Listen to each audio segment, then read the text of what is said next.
Dean Arnold.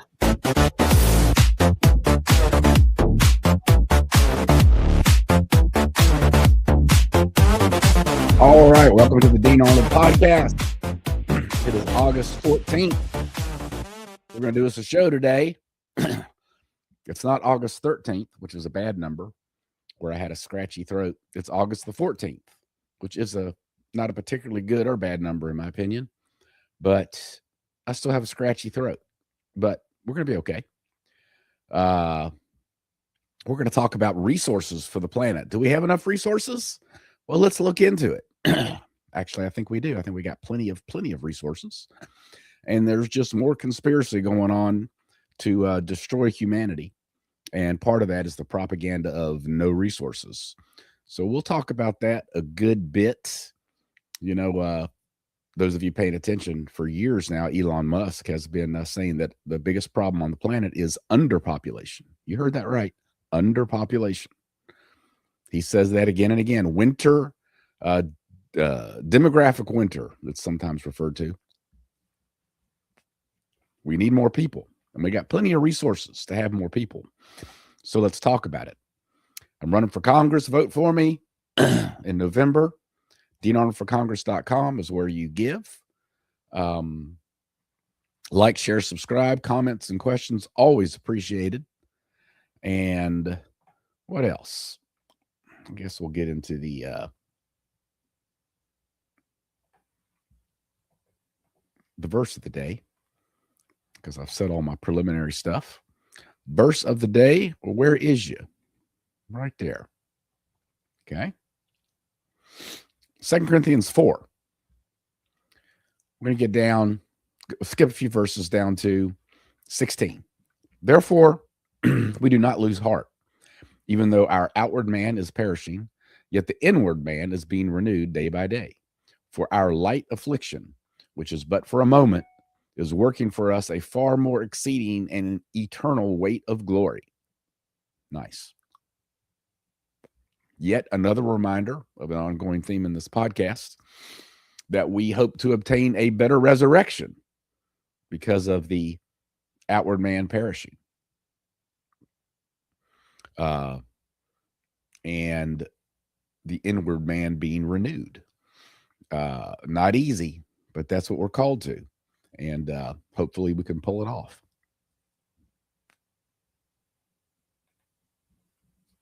Gospel of the day is in Matthew. It is the famous Matthew 24 passage that talks about apocalyptic things, the Son of Man coming back, and the sun and the moon turns to blood and all that kind of stuff.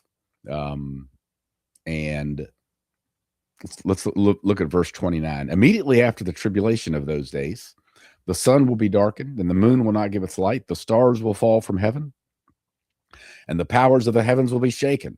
Then the sign of the Son of Man will appear in heaven. Then all the tribes of the earth will mourn, and they will see the Son of Man coming on the clouds of heaven with power and great glory.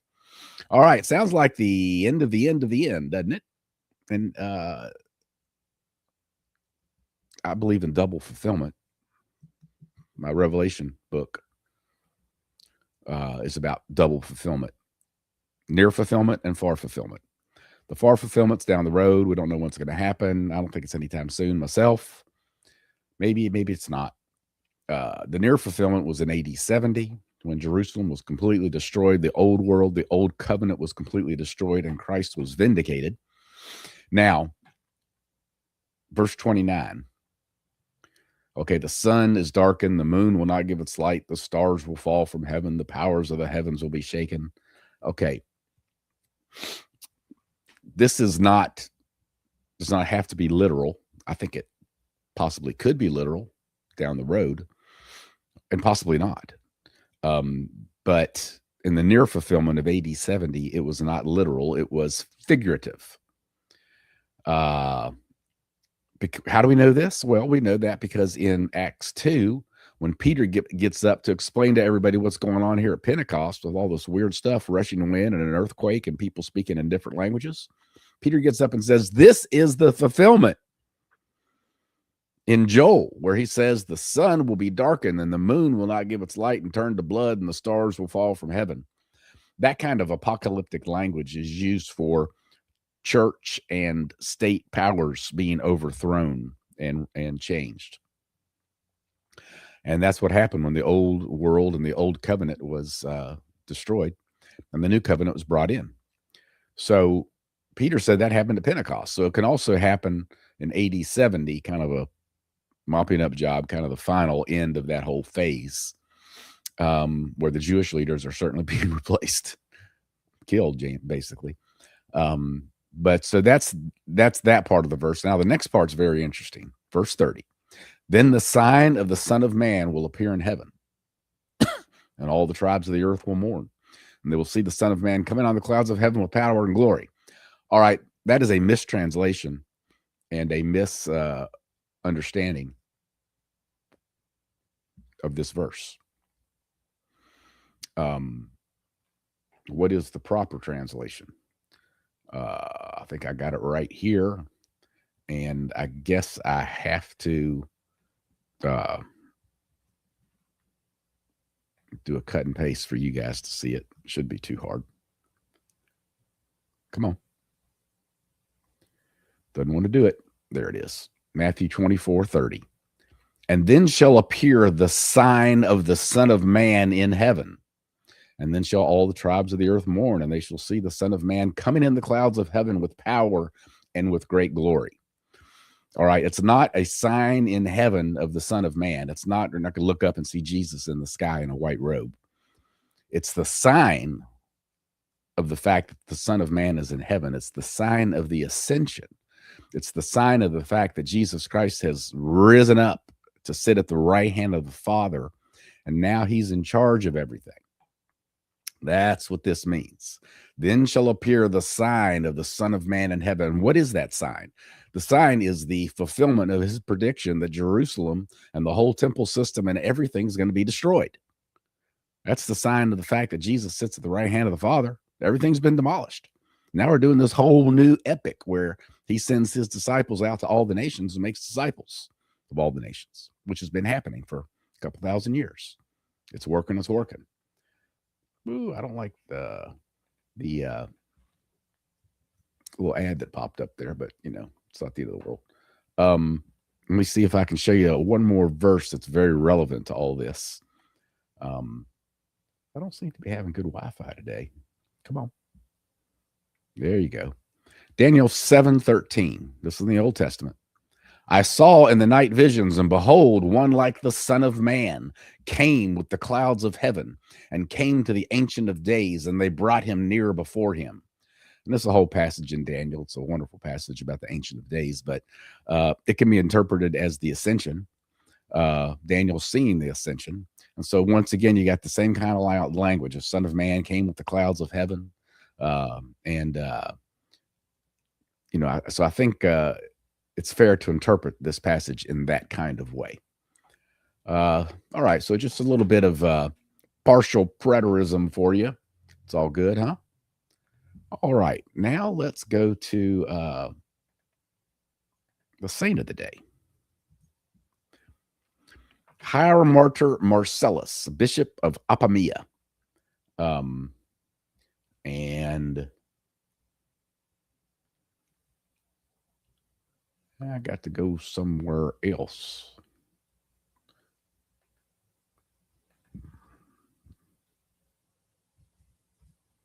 There we go. Hieromartyr Marcellus, Bishop of Apamea.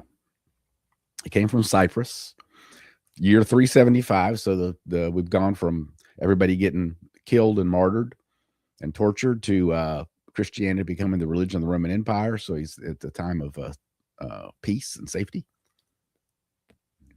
Of course, until Julian, the apostate, gets involved. But and he got involved in monastic life in Syria. That's where Apamea is.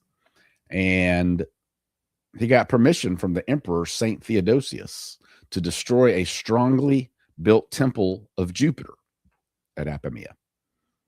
They didn't know how to do it. He had a certain worker to come in and kind of put wood underneath the columns, and they tried to burn the columns, and they wouldn't set a fire. So St. Marcellus learned of this. He performed the lesser blessing of the water and commanded that this water be faithfully sprinkled around the wood. After this, the wood burned quickly. The columns fell down, and the whole pagan temple collapsed in upon itself. Next, when soldiers near Olona in the Apamea district demolished another pagan temple, so now they're following Marcellus's lead, and the soldiers are knocking down other pagan temples. These soldiers were seized by pagans and thrown into a fire. The killers were found, and the saint's sons, Marcellus' sons, wanted to take revenge. A local council forbade them to do this, decreeing that it would be wrong to avenge such a death. Okay, that's it.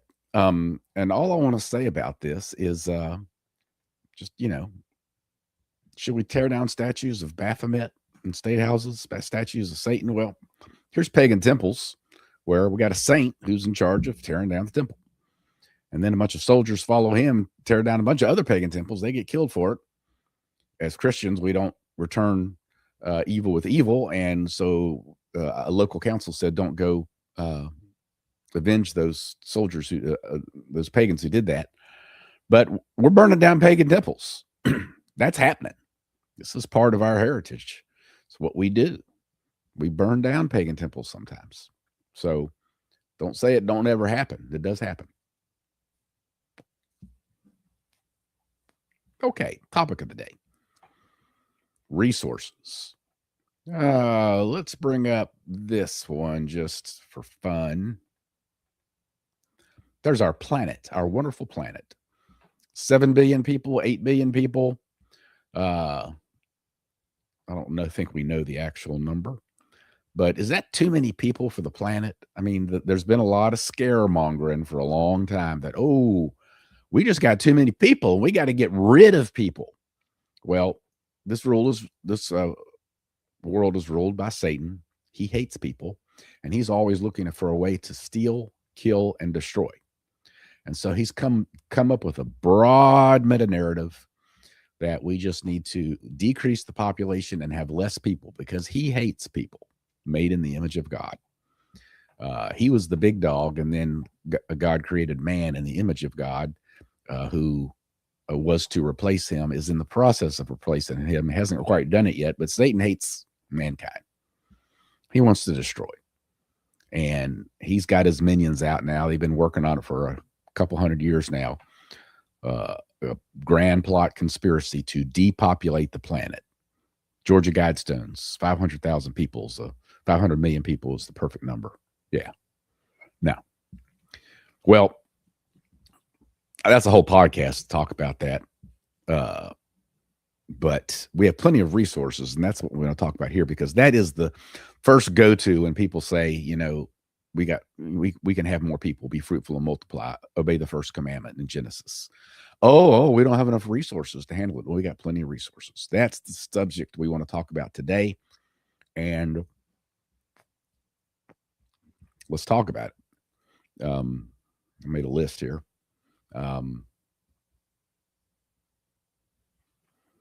Before we do that, let's have some fun. Let's get into that crazy video, and then I'll start my list here.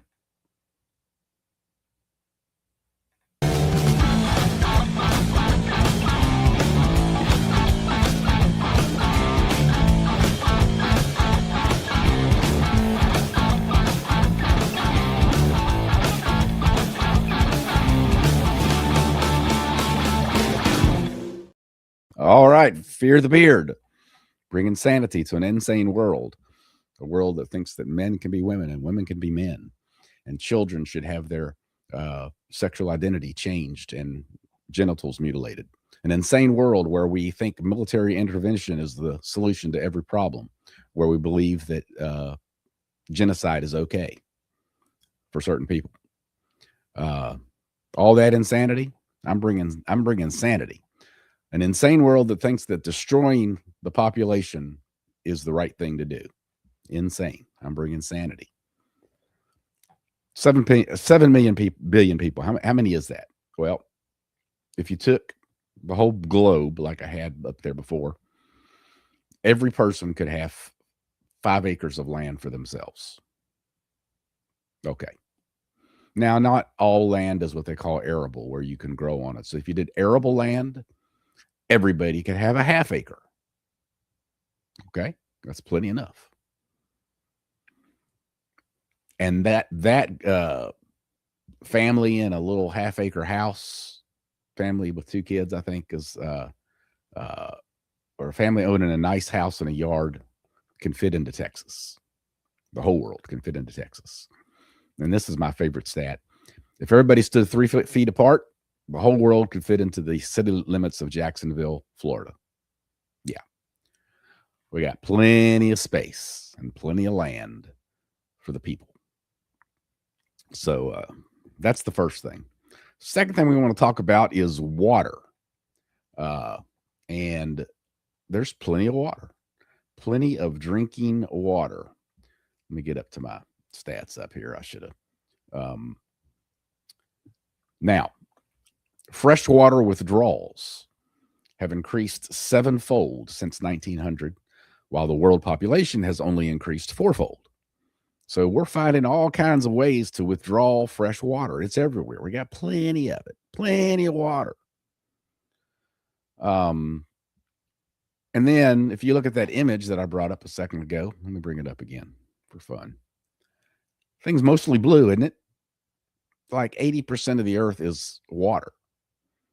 And when I wrote the book on Ethiopia, where I get into Bill Gates and his depopulation madness, and I debunk him, and that's what this is coming from. I don't think desalinization had been as big of a thing as it is now, but now we have desalinization, taking salt water and turning it into fresh water. In fact, the Gulf Arab states use it quite a bit.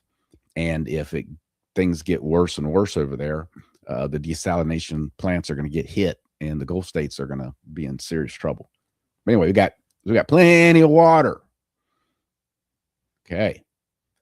We got plenty of food. Let's see if I can get to the food thing.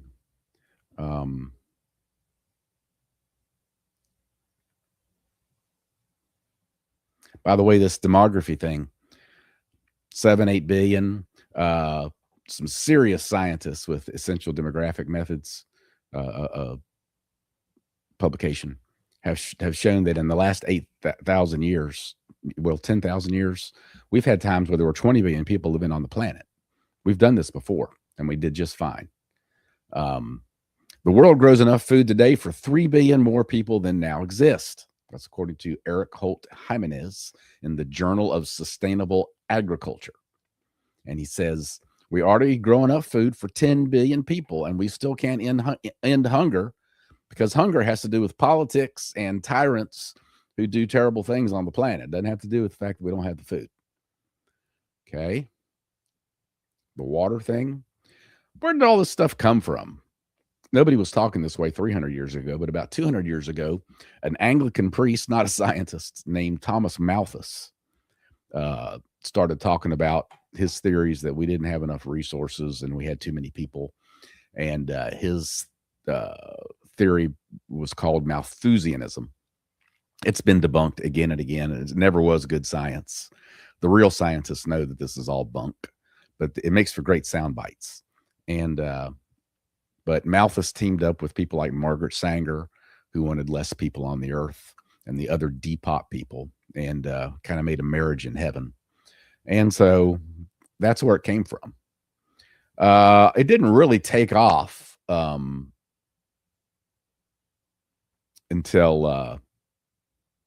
here's one point I want to make here that'd probably be helpful. Malthus's premise was that population doubles every 25 years while food and resources grow by only a few percentage points. He failed to account for human ingenuity and higher production rates. So that was Malthus's problem. These ideas never really got real popular attention until anybody out there can guess it. Questions and comments, welcome. I'll look at the comment I got here. Good afternoon. Thank you, Princess. Anybody know what I'm going to say that made Malthusianism the stupid, debunked, unscientific, unmathematical theory. Very popular. Guy named Paul Ehrlich, who wrote a very popular book called The Population Bomb. It didn't sell that many books in 1968 when it came out, but then a few years later, he became huge. And do you know why? Yes. He got on the Johnny Carson show, The Tonight Show. And he seemed to be a guest on there like all the time. Let's bring it up here. There he is, Paul Ehrlich and Johnny Carson. Good Malthusian afternoon, just kidding. Yeah, funny. So Paul Ehrlich got on Johnny Carson, and he started spreading his overpopulation, fear-mongering theories, and people just lapped it up. They loved it, and Johnny just asked him the questions, and, Johnny doesn't know he's a tool of the deep state, but he's just doing what they tell him to do. So this guy, he just becomes so popular, sells millions of copies of his books. He's always on Johnny Carson show. Here's some of his great predictions. Here's another picture of Paul Ehrlich. This is what he said in the 70s. There will never be 7 billion people in the year 2000. As far as oil goes, we're running out rapidly. Some estimates that it will all be gone by the year 2000. Okay, Chicken Little. Sometime in the next 15 years, the end will come. And by the end, I mean the utter breakdown of the planet to support humanity. That was the 1970s. The collapse of civilization itself is a near certainty in the next few decades. So there you go. Paul Ehrlich, the false prophet, going around saying all his Chicken Little stuff and people lapping it up. But he still just became more and more popular. And of course, he gets awards from the, Royal Society and all these kind of things. They still love him. His solution to the problem was forced sterilization. Put sterilization drugs in the drinking water. Oh, thank you, Paul. Add something to the water supply. It makes you have to take an antidote in order to have a baby, he said.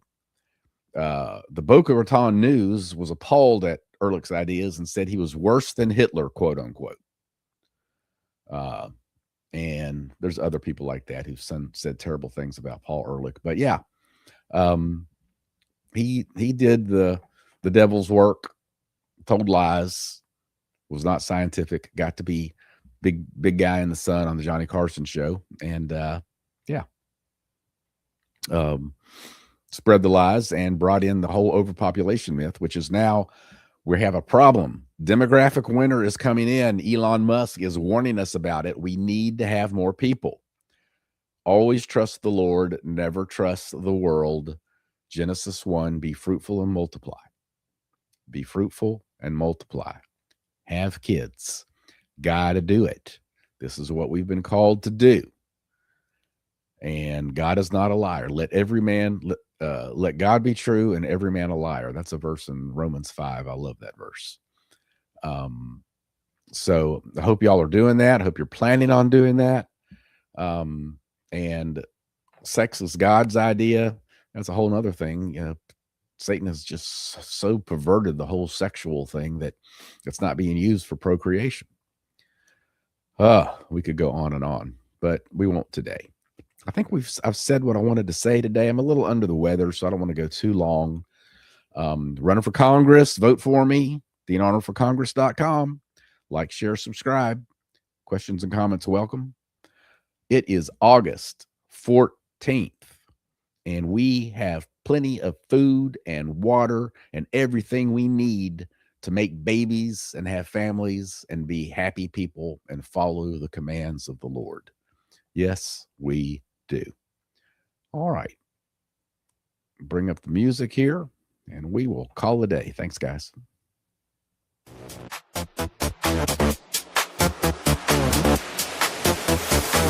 Dean Arnold.